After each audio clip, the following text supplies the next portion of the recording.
Para los que nos visitan por primera vez, estamos estudiando este libro de Éxodo de manera consecutiva y hemos estado aprendiendo muchas cosas acerca del carácter de Dios, pero sobre todo de cómo el plan redentor está revelado aquí, cómo Dios estaba anunciando la venida de un Salvador que necesitábamos para que pudiera cumplir todas las demandas de la justicia de Dios. Y hemos llegado a una sección que es cardinal, que es central, el capítulo 20, donde encontramos una serie de leyes, pero mayormente más conocidas aún las tablas de la ley o los 10 mandamientos. Y aunque hoy no vamos a abordar los 10 mandamientos como tal, vamos a hacer una especie de preámbulo a esa ley, creo que conviene no solo estar atentos, sino tratar de ver con precisión cuáles son esas instrucciones del Señor acerca de por qué Él da una ley a su pueblo. ¿Cuál es la razón por la que, siendo el pueblo de Israel un pueblo libre,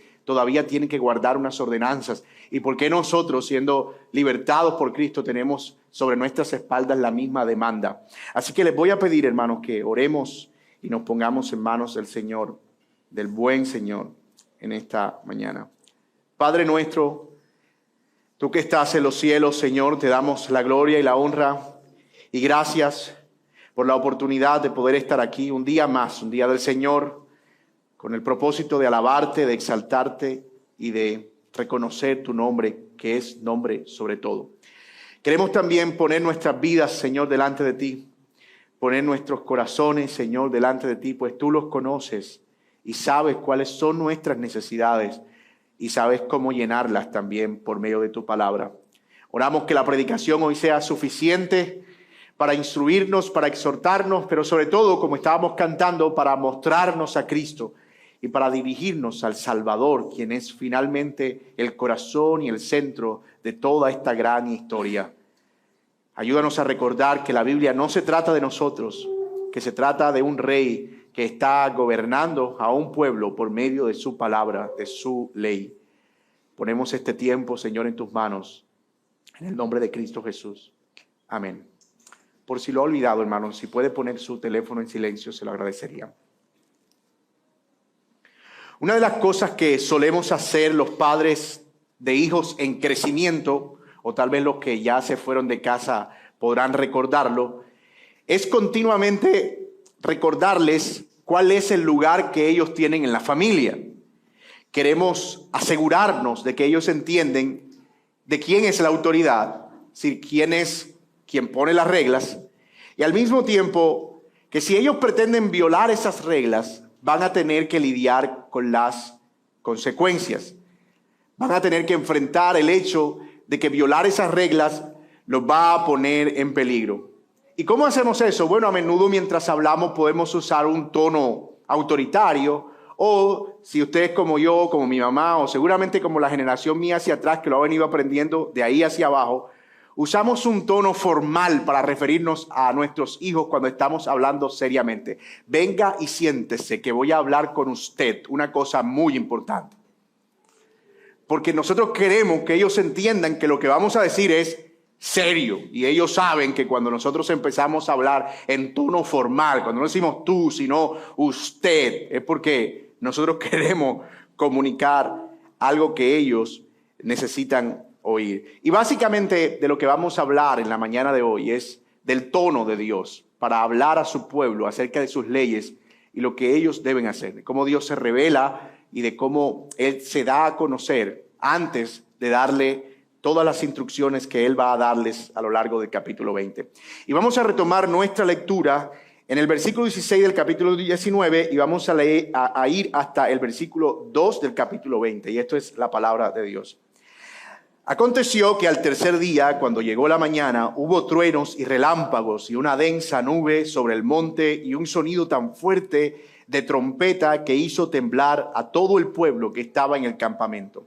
Entonces Moisés sacó al pueblo del campamento para ir al encuentro de Dios y ellos se quedaron al pie del monte. Todo el monte Sinaí humeaba porque el Señor había descendido sobre él en fuego. El humo subía como el humo de un horno y todo el monte se estremecía con violencia. El sonido de la trompeta aumentaba más y más, y Moisés hablaba y Dios le respondía con el trueno. El Señor descendió a la cumbre del monte Sinaí. Entonces el Señor llamó a Moisés a la cumbre del monte y Moisés subió. Y el Señor dijo a Moisés: desciende y advierte al pueblo, no sea que traspasen los límites para ver al Señor y perezcan muchos de ellos. También que se santifiquen los sacerdotes, que se acerquen al Señor, no sea que el Señor irrumpa contra ellos. Y Moisés dijo al Señor: el pueblo no puede subir al monte Sinaí, porque tú nos advertiste, pon límites alrededor del monte y santifícalo. Entonces el Señor le dijo: ve, desciende, vuelve a subir tú y Aarón contigo, pero que los sacerdotes y el pueblo no traspasen los límites para subir al Señor, no sea que Él se lance contra ellos. Descendió pues Moisés y advirtió al pueblo. Entonces Dios habló todas estas palabras diciendo: yo soy el Señor tu Dios, que te saqué de la tierra de Egipto, de casa de servidumbre. Esto es la palabra de Dios. El pueblo de Israel había estado durante más de 400 años como esclavo en tierras egipcias. De hecho, ellos no habían aprendido la obediencia porque estaban sometiéndose a Faraón obligados por temor al castigo por parte de un legislador tirano, difícil, duro. Sin embargo, lo que está haciendo Dios ahora es tratar de llevar al pueblo a una nueva obediencia, darle unas nuevas leyes. Antes, en la esclavitud, ellos debían obedecer o morir, pero ahora Dios los pone en una situación en la que debían obedecer para vivir. En efecto, mis amados, vivir en libertad significa no vivir sin reglas. Vivir en libertad significa vivir en obediencia gozosa a un nuevo rey. Y eso trae consigo que permanezcamos disfrutando de Dios y de su naturaleza. Voy a decir eso otra vez porque es importante. Vivir en libertad no significa vivir sin ley, no significa hacer lo que queremos. Significa vivir bajo leyes que nos permiten disfrutar, de hecho, de esa libertad y de quien nos ha provisto, en el caso de nosotros como creyentes, tal libertad. Israel necesitaba una ley, pero Dios no es como Faraón. Dios no iba a obligarlos a cumplir esa ley. No es alguien que exige una obediencia por temor, sino que Él les iba a dar la oportunidad de obedecerle por causa de una relación con ese legislador, más específicamente de conocer al legislador. Dicho de otro modo, cuando Israel estaba cautivo en Egipto, ellos no necesitaban conocer a Faraón para relacionarse con él. Simplemente debían obedecer. Pero aquí Dios se está revelando al pueblo porque Él entiende que entre más el pueblo le conozca, más deseará obedecer su palabra. Antes de conocer la ley, Dios se asegura que le conozcan a Él. Y ese es precisamente el punto de nuestro sermón en la mañana de hoy. Noten que antes de llegar al corazón de la ley, que son los 10 mandamientos, Dios se revela al pueblo con el propósito que el pueblo le conozca. Y este es mi punto, mi argumento para este sermón. Dios quiere que el pueblo libre le conozca para que luego pueda obedecer su ley. Dios quiere que el pueblo libre le conozca para que luego pueda obedecer su ley. Y vamos a desarrollarlo a la luz de los siguientes puntos. En primer lugar, vamos a ver que el dador de la ley es santo y temible, capítulo 19, versículos 16 al 25. Luego veremos que el dador de la ley es fiel al pacto, versículo 2 del capítulo 20 en la parte A. Y luego veremos que el dador de la ley es compasivo en la parte B del versículo 2 del capítulo 20. Ellos debían conocer al Dios santo y temible, al Dios fiel al pacto y al Dios compasivo antes de recibir la ley para que pudieran obedecerla de manera gozosa. Veamos entonces el primer punto de nuestro texto. El dador de la ley es santo y temible.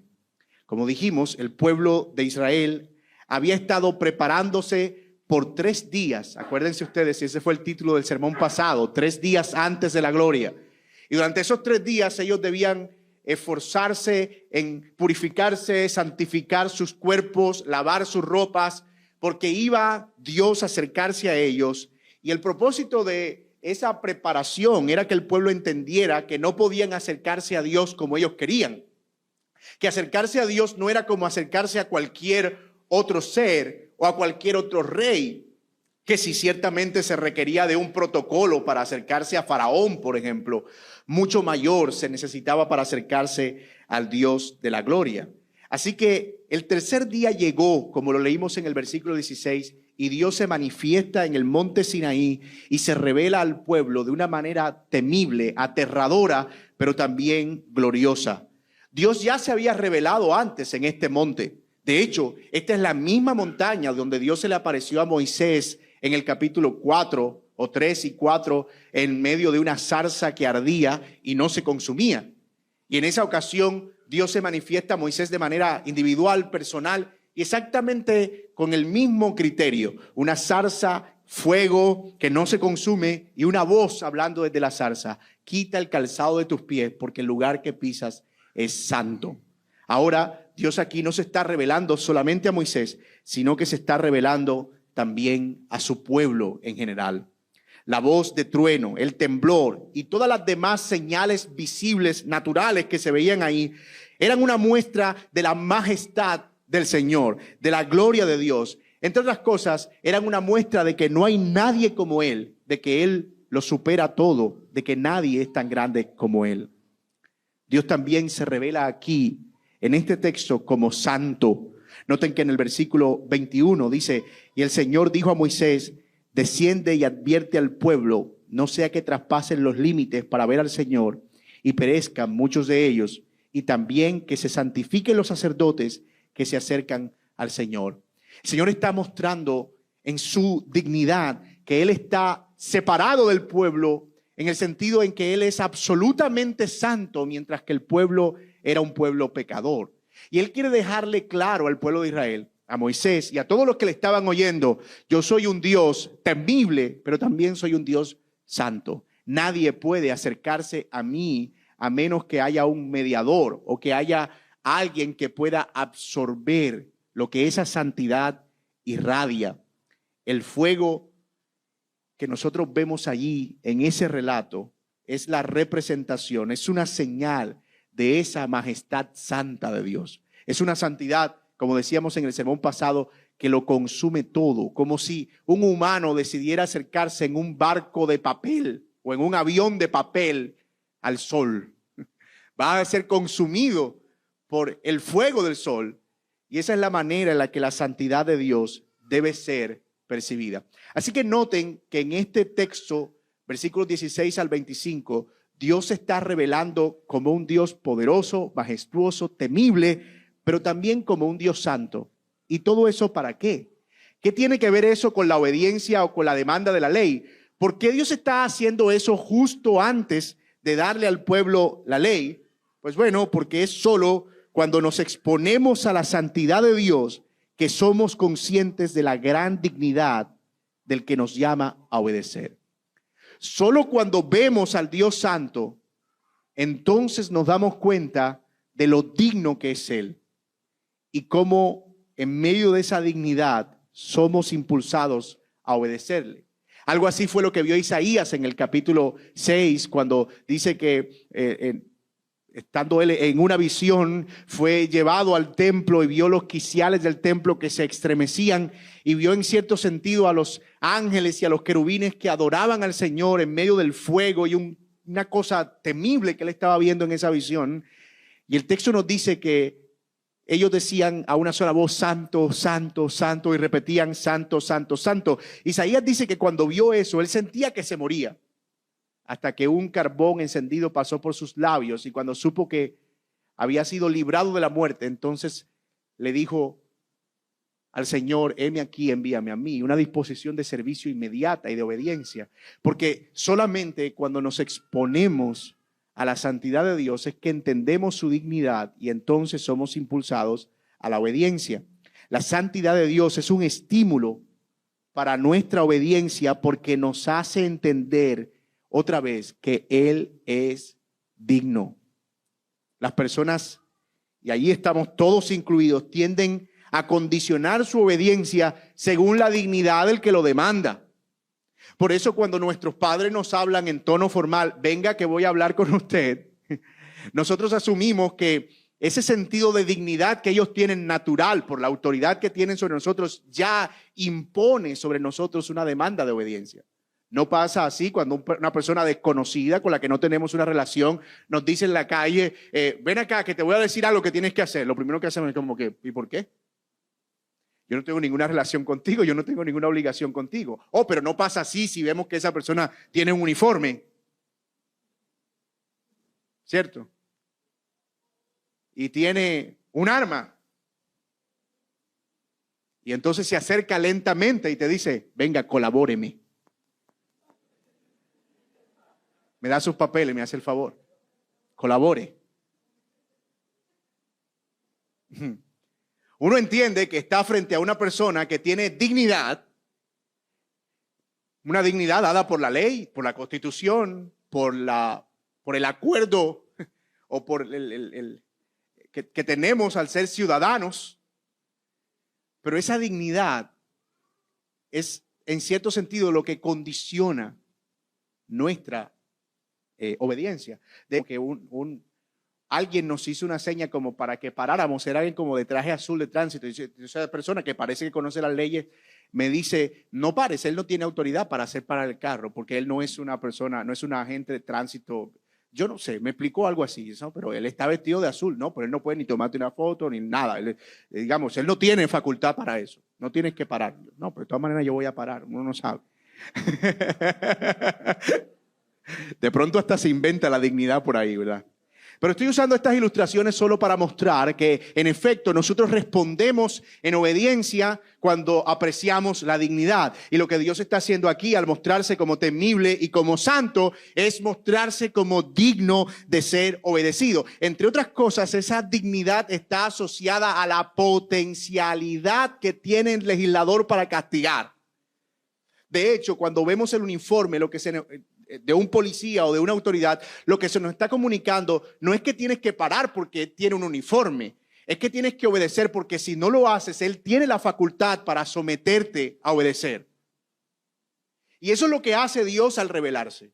Como santo y temible es, yo soy un Dios que está entrando en un trato con ustedes, pero soy tan temible y tan santo que puedo hacer que desobedecer traiga terribles consecuencias. En eso consiste esa dignidad. De hecho, no en vano, el autor de Hebreos nos dice que dura cosa es caer horrenda cosa es caer en las manos de un Dios vivo.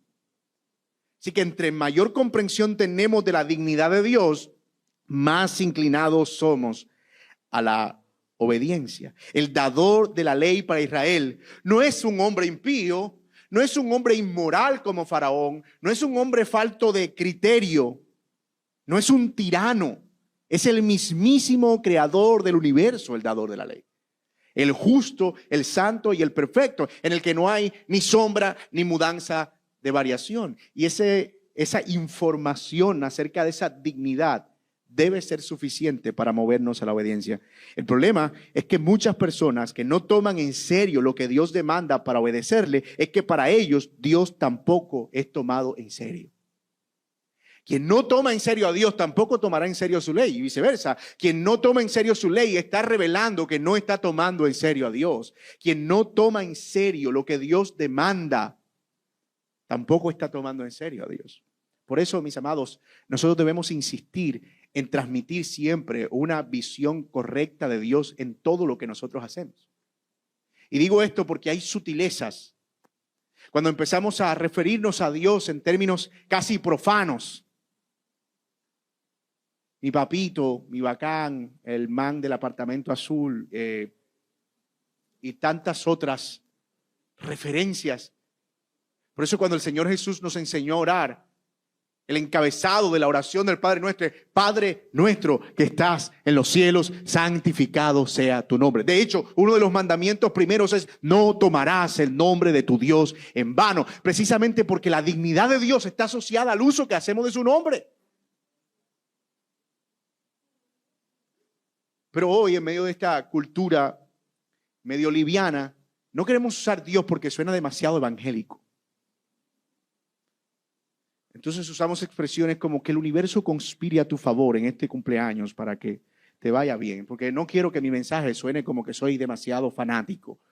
No, hermano, Dios es Dios y Él tiene una dignidad en su ser. Y nosotros no debemos reducir esa dignidad nunca. Porque de esa dignidad depende cuánto apreciamos lo que Él demanda. Cuando se considera la dignidad de Dios, la obediencia es una consecuencia. Entre más es digno Dios para mí, más fácil se me hace obedecer. Y esto aplica para los padres y seguimos con la analogía de la introducción. Entre más dignos somos para nuestros hijos, entre más nos conducimos siendo un ejemplo de piedad, de integridad, más fácil será cosechar de ellos la obediencia. No estoy diciendo que es más seguro, estoy diciendo que va a ser más fácil, porque al final ellos están también en sus propios pecados. Pero nosotros no demandamos obediencia porque nos toca, o porque sí, o porque yo te parí. Demandamos obediencia porque hay una dignidad en nuestra autoridad y debemos comunicar esa dignidad.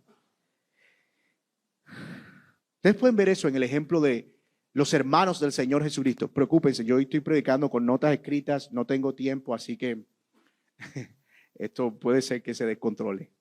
Pero piensen por un momento en los hermanos del Señor Jesucristo.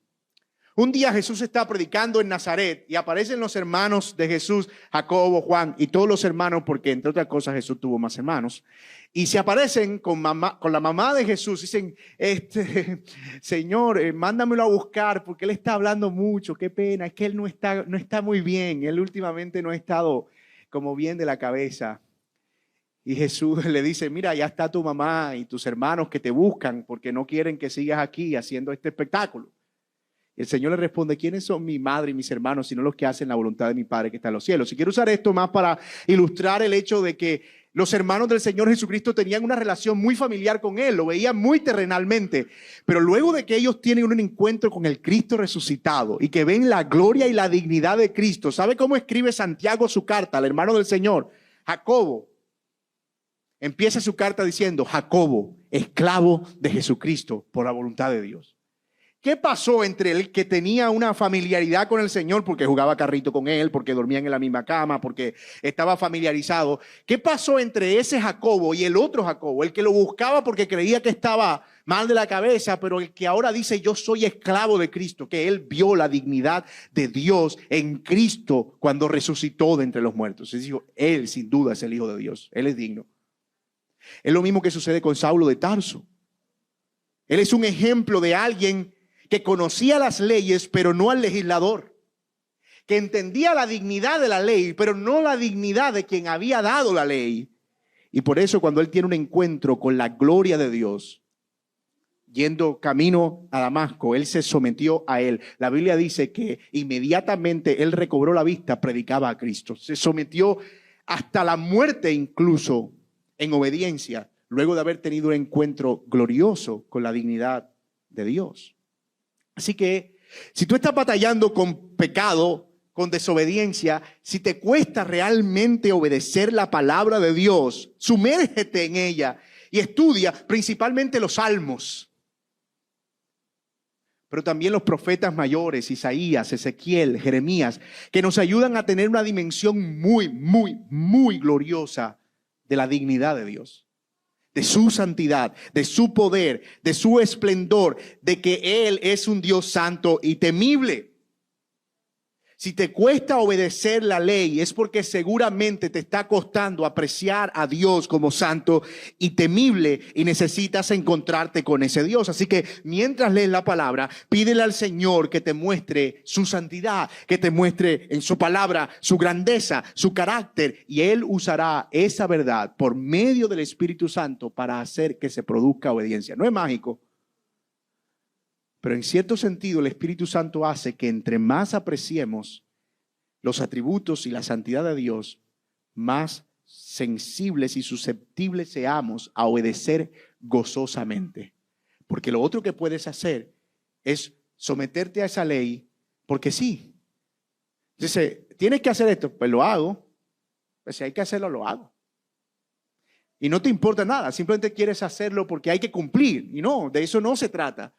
Se trata de que nuestra obediencia sea una obediencia gozosa, y esa obediencia va a ser gozosa en la medida en que nosotros apreciamos la dignidad del legislador. Pero Dios no solo se está revelando al pueblo como santo y temible, sino como un Dios que es fiel a su pacto, lo que nos lleva a nuestro segundo punto. Recuerden y no pierdan de vista el argumento. Yo quiero probar que Dios está asegurándose que su pueblo conozca atributos de Él para que luego puedan recibir su ley y obedecerla. Antes de dar los 10 mandamientos, Dios se da a conocer a sí mismo. Y aquí vemos que se da a conocer como santo, pero ahora en el segundo punto veremos que se da a conocer como un Dios fiel a su pueblo. Versículo 1 del capítulo 20. Entonces Dios habló todas estas palabras diciendo: yo soy el Señor tu Dios, que te saqué de la tierra de Egipto, de casa de servidumbre.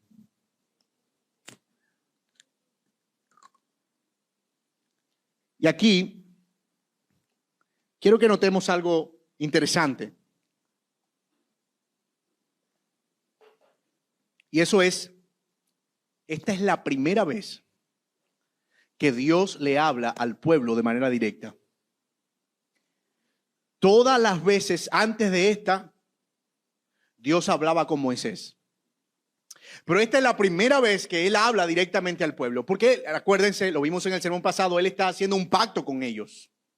Él se está relacionando con ellos en una relación de pacto. Él les ha dicho: ustedes serán mi especial tesoro, ustedes serán mi nación santa, mi pueblo escogido, si permanecen en las palabras de mi pacto. Pero aquí Dios ya no está usando a un intermediario. Él está hablando directamente y se identifica. El versículo 2 dice: yo soy Jehová tu Dios, dice Reina Valera. Yo soy Jehová tu Dios. Ahora bien, ¿qué hay detrás de esa expresión yo soy Jehová tu Dios? Dios está hablando al pueblo para mostrarles una verdad que ellos necesitaban conocer en ese momento. Que el Dios que estaba hablando con ellos desde el monte es el mismo Dios de Abraham, el Dios de Isaac y el Dios de Jacob. Cuando dice yo soy tu Dios, Él está diciendo yo soy el Dios tuyo, Jacob. Yo soy tu Dios, Israel. Y detrás de esa expresión, más aún, lo que hay es el hecho de que Dios no es que esté haciendo un pacto nuevo con ellos. Es que está siendo fiel al pacto que hizo con Abraham. ¿Y ese pacto cuál era? Yo haré de ti una gran nación y en ti serán benditas todas las familias de la tierra. Cuando Él se presenta al pueblo, Él está diciendo: yo soy el Dios que está aquí para cumplir lo que le dije a Abraham. Ustedes serán una gran nación. Contrario a Faraón, en los días de la esclavitud, ellos no eran pueblo. Ellos eran sirvientes, eran esclavos. No eran ciudadanos egipcios con todo lo que eso implicaba. Pero aquí, en esta declaración, el Señor está dejando ver algo maravilloso. Dios es fiel al pacto y de acuerdo a ese pacto, Él nunca ha dejado su pueblo. En otras palabras, yo soy el Dios de ustedes y nunca he dejado de ser el Dios de ustedes. Ustedes son mi pueblo. Y yo creo que se pongan en la mente de un esclavo realmente. Es como que tú toda la vida viviste creyendo que no tenías ningún derecho, que no estabas sujeto a ninguna relación con alguna nación, que ibas a ser la posesión de alguien, pero de repente hay alguien aquí que está diciendo, y es el Dios creador del universo, el mismo santo y temible que ellos están apreciando: ustedes son mi pueblo. Yo estoy siendo fiel al pacto que hice con sus padres. De modo que obedecer la ley de Dios no es solo una demanda por conocerlo a Él, sino también conocer quiénes somos nosotros. Dios está declarándole allí al pueblo de Israel su identidad. Ustedes son mi pueblo. Yo sé que a veces cuando nosotros leemos Éxodo 20, uno lee esas 2 líneas y pasa rápido. Éxodo 20, no te hará ninguna imagen, pero ojo, que la razón de ser de la ley y los 10 mandamientos y todas las leyes que encontramos ahí es el hecho de que ellos son el pueblo. Dios no le está dando una ley para que ellos empiecen a ser pueblo. Ellos ya son el pueblo de Dios. Y Dios les está dando esa ley para que vivan de acuerdo a ella. Y eso es importantísimo, hermanos míos. Porque si nosotros no sabemos cuál es nuestra posición en Cristo, la obediencia va a ser opcional. ¿Por qué tengo que obedecer esa ley? ¿Cuál es la razón? O bueno, tú dirás, porque Dios lo pide. Sí, pero ¿y? Porque eres de un pueblo. Tú perteneces a una nación. Tú tienes una identidad. Dios no pide obediencia, escuchen esto, a quien no es su pueblo. A los que no son su pueblo, Dios les pide que se sometan, que doblen sus rodillas. Pero a los que son su pueblo, Él les pide que obedezcan su palabra. Hermanos, cuando nosotros hablamos de inconversos, de no creyentes, de personas que no reconocen al Señor, nosotros no estamos diciendo, mira, tú tienes que obedecer la ley del Señor porque la ley es buena y eso te vas. O sea, créame, si nosotros decimos un no creyente, él lo que te va a decir es, ¿y por qué? Si yo no. Dios a los que no son su pueblo, reitero, Él les pide que doblen sus rodillas y le reconozcan como el Dios Santo, para que entonces puedan vivir a la luz de su ley. Dios da ley a su pueblo. Por eso yo no puedo poner ley en casa ajena. O sea, digo yo como padre, por ejemplo. Y no sé si a usted le ha pasado, pero si uno vivió en casa de abuela, ¿sabes? Que a la abuela iba la tía, eso, pelea fija era esta. ¿Por qué le pegaste a mi hijo? Usted no es mi papá. Y entonces los viejos terminaban peleados porque el otro le pegó. Porque nosotros tenemos unos linderos marcados. Tú tienes un área de autoridad, un área de acción.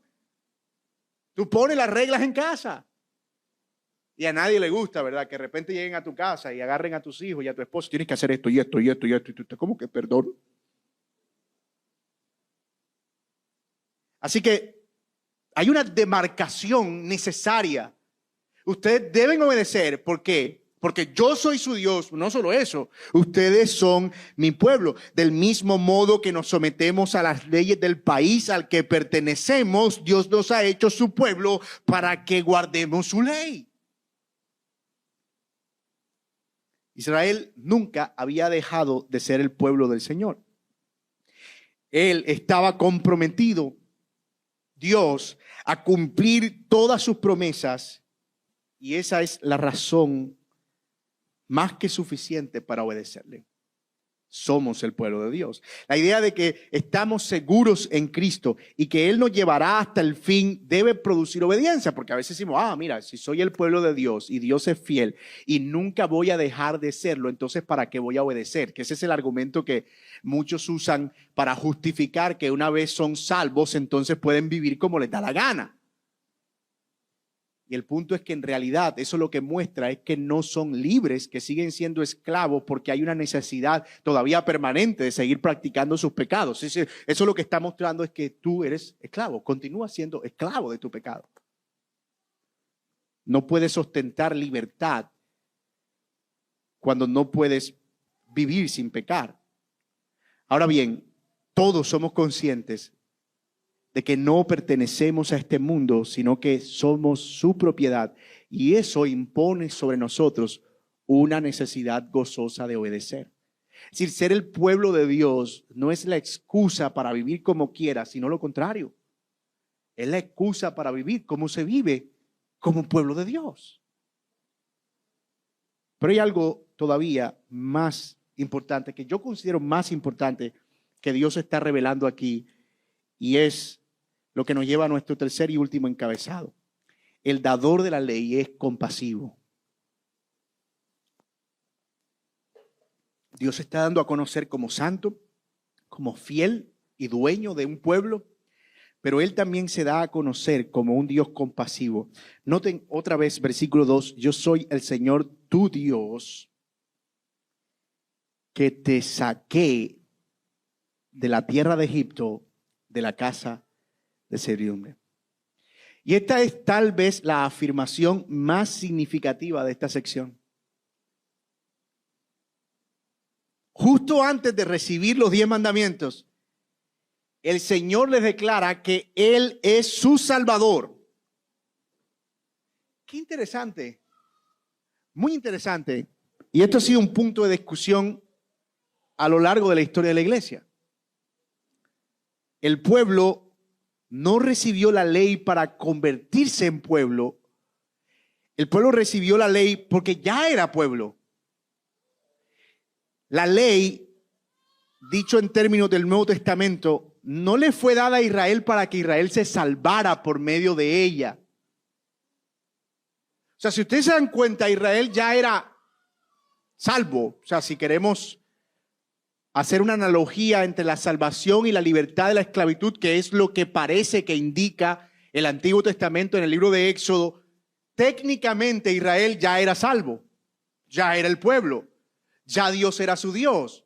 Es decir, que la ley no se le dio para que ellos la obedecieran y convertirse en salvos. Y eso plantea una verdad significativa, porque si nosotros leemos, por ejemplo, la carta a los Gálatas, nos vamos a dar cuenta que el gran problema de los de Galacia era ese. También si leemos Mateo 23, por ejemplo, y la manera en que Jesús se relaciona con los fariseos, el problema de los judíos fariseos era precisamente ese, que ellos creían que la salvación era una especie de recompensa por obedecer todas las obras de la ley. Ellos decían, si podemos cumplir las más de 600 normas de la ley, entonces Dios nos da como premio la salvación. Y ellos, para asegurarse todavía más, dijeron, vamos a poner unas cuantas más como de sobra. Tú sabes, si de repente no nos falta un poquito, pues vamos a poner más. El Señor dijo que había que ayunar una vez al año, pues vamos a poner 2 veces a la semana. De todas maneras, por si de repente acumulamos más. El Señor dijo que guardáramos el día de reposo, pues vamos a poner que solo se puede caminar 1 kilómetro, porque así acumulamos más días de reposo para nuestra vida. O sea, ellos hicieron más grande la ley. ¿Con qué propósito? Con el propósito de tener margen. Ustedes saben, ¿no? Que echa un poquito más de arroz porque no sabe si visita la tía hoy. Entonces convirtieron la ley en un instrumento para salvación. Y Pablo cuando le escribe a los de Galacia dice, ¿y en qué momento, de dónde ustedes sacaron esa idea? ¿De dónde sacaron la idea de que Dios había dado la ley para que la gente se salvara? Si ya Israel era salvo por medio de la promesa que Dios le había hecho a Abraham. Porque la salvación no viene por el cumplimiento de la ley, esa es la tesis de Galacia, sino por la fidelidad de Dios a su promesa, quien ha escogido a un pueblo para sí. Nadie puede ser salvo por las obras de la ley. Ahí la tesis de Pablo.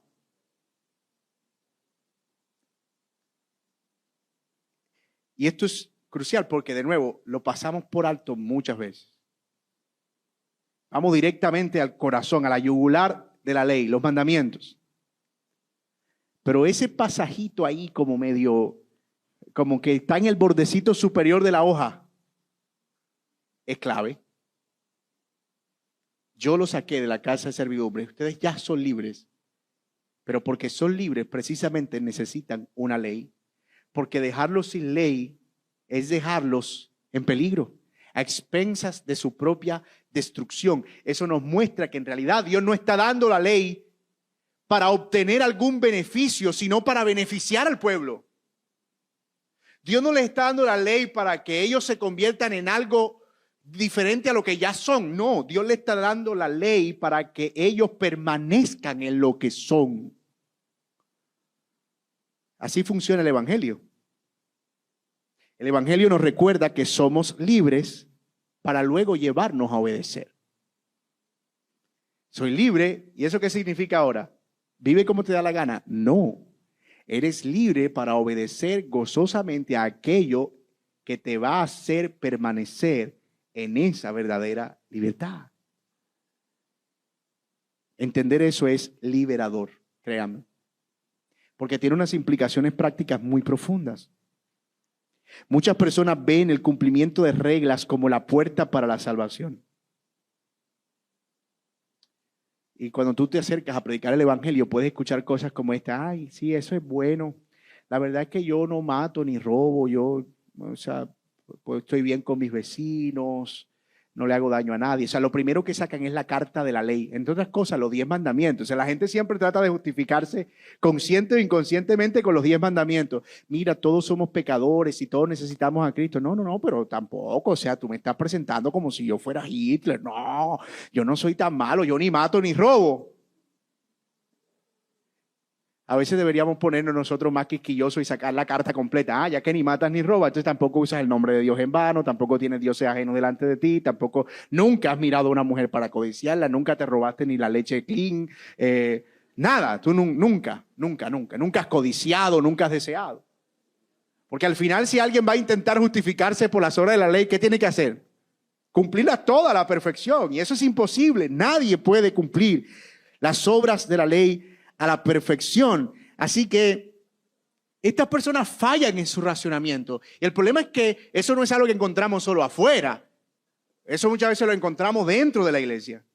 Y es lo que se conoce como legalismo, que es intentar usar la ley de Dios como un medio para la salvación. Y eso es lo que define el evangelio legalista, o lo que diferencia más bien el evangelio legalista del evangelio de la gracia. El legalismo busca justicia por cumplir. La gracia cumple porque ha recibido justicia. O sea, yo cumplo para poder recibir el veredicto y que el Señor me absuelva, dice el legalismo. La gracia dice, como tú has sido absuelto, tú ahora cumples debido a esa absolución. No obedecemos para ganar algo. Lo hacemos como consecuencia de haber sido ganados. Y me encanta esa idea. Porque a veces, ¿sabe? Hay discusiones acerca de se pierde la salvación y esto. Este no es el punto aquí, pero muchas veces presentamos la salvación como si fuera un premio a nuestro esfuerzo. Tú no sabes lo que a mí me ha costado esta salvación.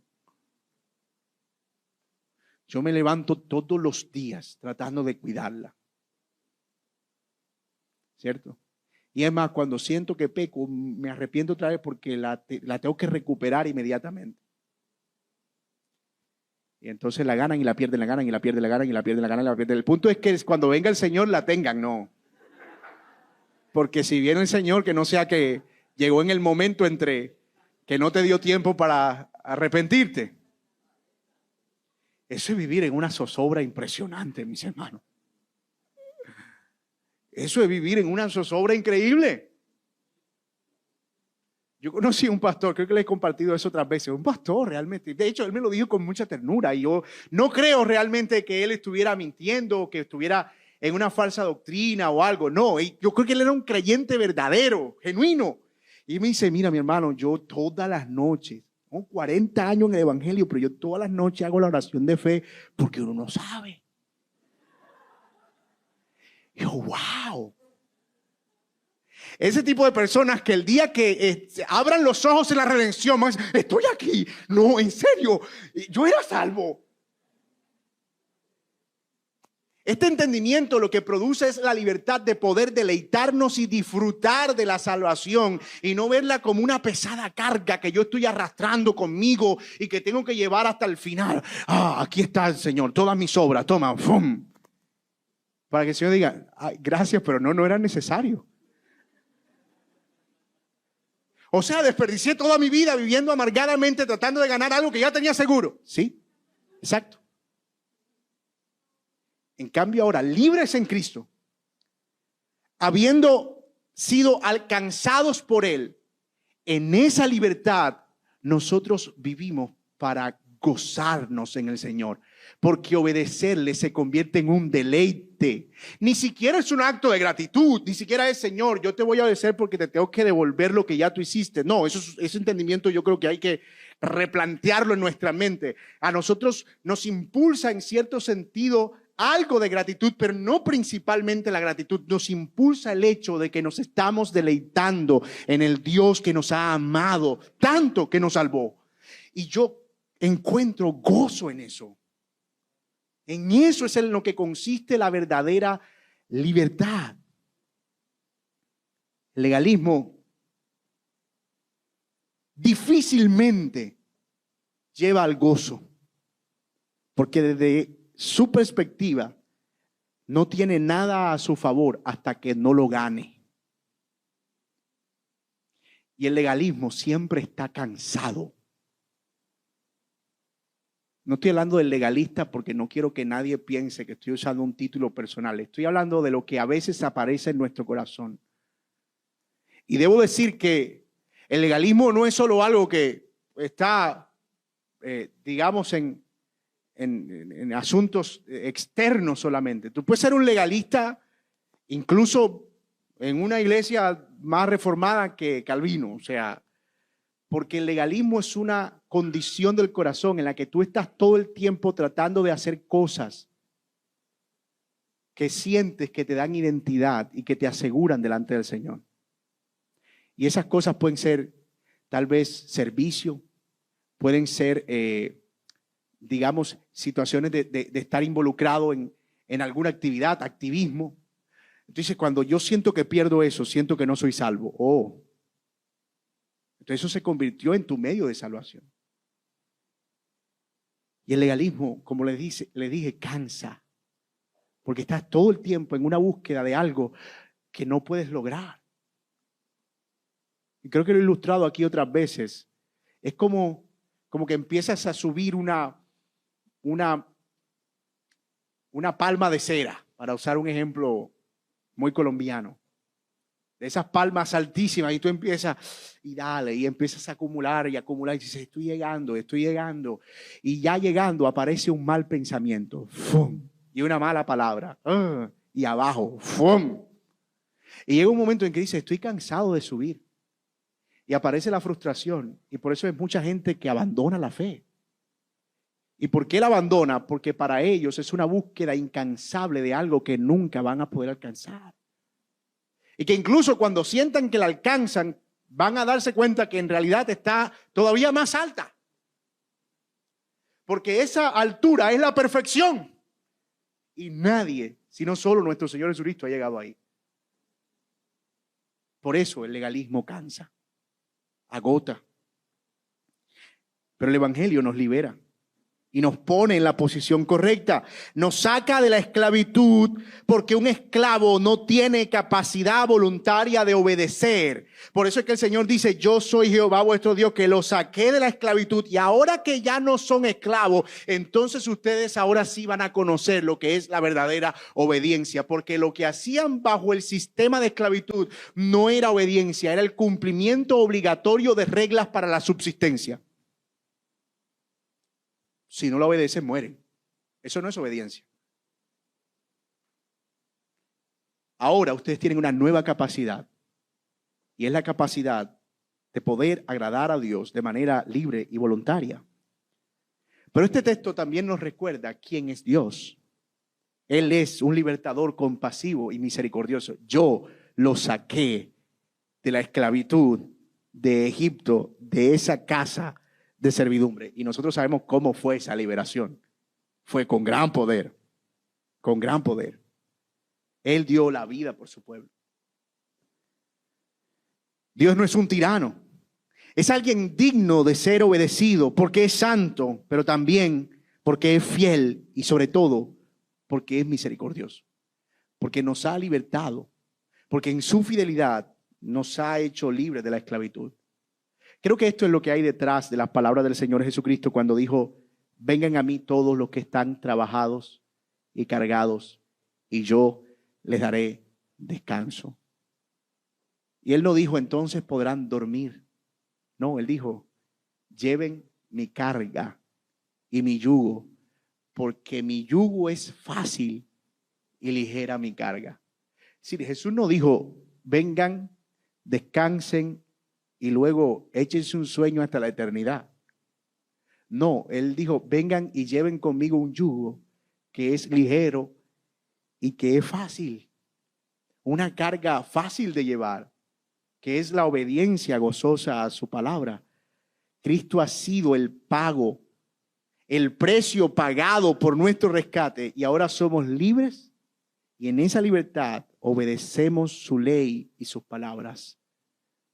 Por eso, como lo veremos en sermones siguientes, aunque hay aspectos de esta ley que estaban dirigidos solamente a Israel para su supervivencia durante su peregrinaje y durante su establecimiento como nación, en el nuevo pacto hay elementos de la ley que ya no están vigentes, Pero en el caso de los 10 mandamientos, siguen siendo para nosotros una demanda. Por eso Jesús dijo en Juan, si ustedes me aman, ¿qué?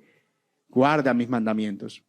Así que, para ir cerrando, necesitamos conocer a Dios para obedecerle. Y el Evangelio nos revela que Él es nuestro gran Salvador. Es decir, esa faceta hoy a nosotros de ese Dios misericordioso está revelada en el Evangelio de Jesucristo, porque entre otras cosas aquí, yo creo que hay alguien que haya vivido en Egipto, que el Señor haya traído aquí, o no, nadie ha sido liberado de Egipto, ¿verdad? Pero nuestro Egipto era nuestro pecado y fuimos liberados por la obra del Señor, y el Evangelio nos recuerda eso. Tal vez estas palabras literales para Israel eran, yo los liberté, y ellos tenían que pensar en su esclavitud en Egipto y todo lo que Dios hizo para rescatarlos y cómo eso ahora los impulsaba. Bueno, nosotros tal vez debamos pensar en nuestra esclavitud en el pecado y cómo ahora el Señor, por medio de Cristo, nos ha dado esta libertad de modo que le obedezcamos. Y esto, hermanos, de verdad es muy, muy importante, porque puede que hoy nosotros no estemos viendo a ese Dios santo y temible de manera literal, es decir, no hay una nube en la Sierra Nevada en este momento con truenos y fuego. Puede que hoy no estemos escuchando directamente a Dios decirnos, ustedes son mi pueblo y yo soy fiel a mi pacto.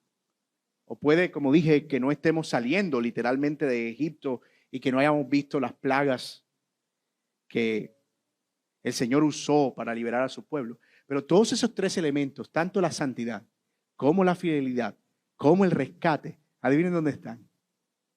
Contenidos en la cruz de Cristo, en el Evangelio. En el Evangelio nosotros vemos a ese Dios temible y santo, lo veíamos en el sermón pasado, que hizo temblar también el Gólgota cuando manifestó su ira y su santidad, dando muerte a su propio Hijo. Dime, ¿no es ese un Dios santo? Pero allí vemos también al Dios fiel llamando a los suyos y muriendo por aquellos que Él vino a rescatar. Y por supuesto lo vemos trayendo gran liberación al rescatarnos de la esclavitud. Pero si todavía eso no es suficiente, una vez más, este Dios habrá de manifestarse. Una vez más, dice Hebreos, Él hará temblar no solo la tierra, sino también los cielos cuando aparezca por segunda vez. Y cuando venga en juicio, muy posiblemente, si no estamos en Cristo, ya no hay esperanza. Así que, mis amados, nosotros sí seguimos viendo exactamente los mismos recordatorios de santidad, de fidelidad y de redención que nos impulsan a obedecer. El Evangelio nos hace conocer a Dios y el mismo Evangelio nos impulsa a la obediencia. Así es como funciona la verdadera obediencia. Así es como funciona. Primero, recordamos lo que Dios es, santo. Luego, recordamos lo que somos, su pueblo. Y finalmente recordamos lo que Él ha hecho, libertarnos. Entonces, somos movidos a obedecer. Y eso es una obediencia, como dijimos, impulsada por el Evangelio, que trae gozo de carácter duradero. Esa obediencia trae gozo. Algunos llaman a eso la funcionalidad central del Evangelio. Vemos que hay antes de la obediencia o antes de un mandato, detrás de eso, hay razones para obedecer ese mandato.